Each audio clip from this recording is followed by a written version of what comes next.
Before the British government ever ruled India, the subcontinent was systematically bought and consumed by a single corporation. In the 1600s, while India was one of the wealthiest regions on Earth, the East India Company began its expansion, taking control through trade and commerce long before the British state officially claimed the territory. This map shows exactly how that corporate extraction worked. It was a system called the drain of wealth. The British actively dismantled local Indian industries, like the world-famous textile market, forcing raw materials to flow directly to England.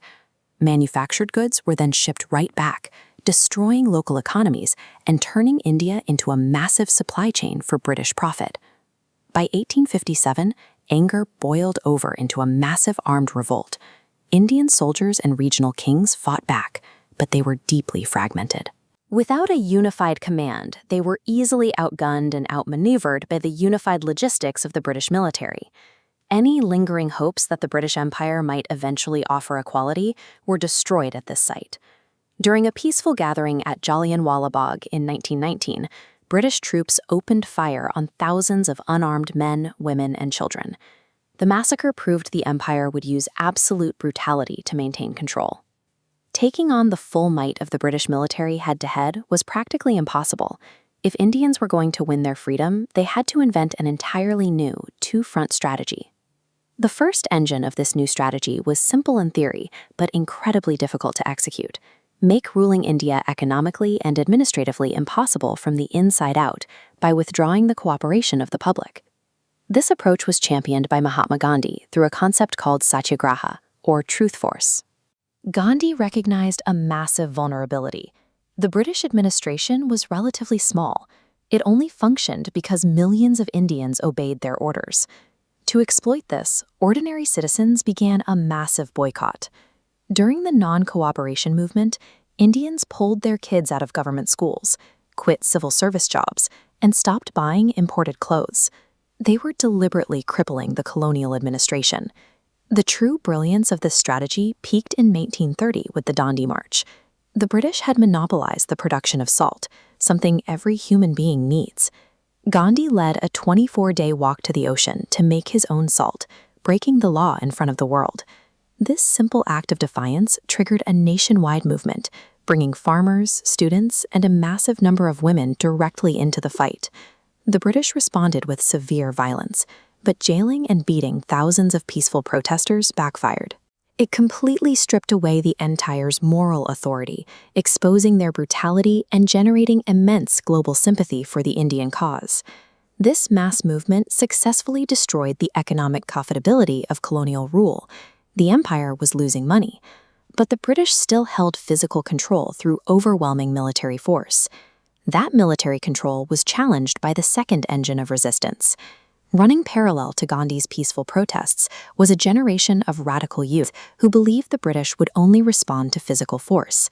Revolutionaries like Bhagat Singh knew they couldn't defeat the British army in a pitched battle. Instead, their objective was psychological. By attacking colonial targets and openly courting arrest, they created constant anxiety for British officials while inspiring thousands of young Indians to join the struggle. During World War II, Subhas Chandra Bose escalated this threat to the highest possible level. Evading British surveillance, Bose fled the country entirely to secure foreign military alliances, determined to fight the empire from the outside in.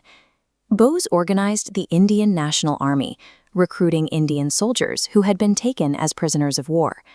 They formed a heavily armed, highly motivated force that marched on India's eastern borders, presenting a direct, organized military threat to British forces. The British were now completely cornered. Gandhi's mass movement had made ruling India unprofitable, and the armed revolutionaries made staying there terrifying. They were trapped between two entirely different types of warfare. By the end of World War II in 1945, this chart shows how completely the war had drained the British Empire. Though Britain was on the winning side, their treasury was severely depleted, and their military was exhausted. When the British government tried to prosecute Bose's soldiers for treason in the famous INA trials, it backfired. The public uproar was massive. It proved that the civilian mass movement now fully supported the military revolutionaries. The two engines had converged. The final breaking point came in 1946 with the Royal Indian Navy Mutiny. Indian sailors actively revolted against their British commanders, taking over ships in Mumbai and across the coast. This was the ultimate red flag for the empire. They could no longer rely on their own military to suppress the Indian population.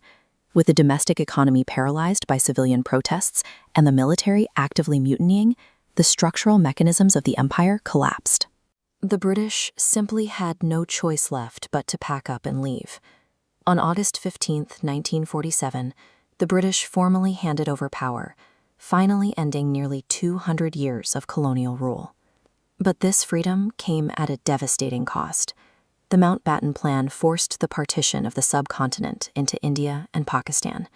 This decision triggered the most violent and massive human migration in recorded history, displacing millions of people and filling vast refugee camps with suffering and loss.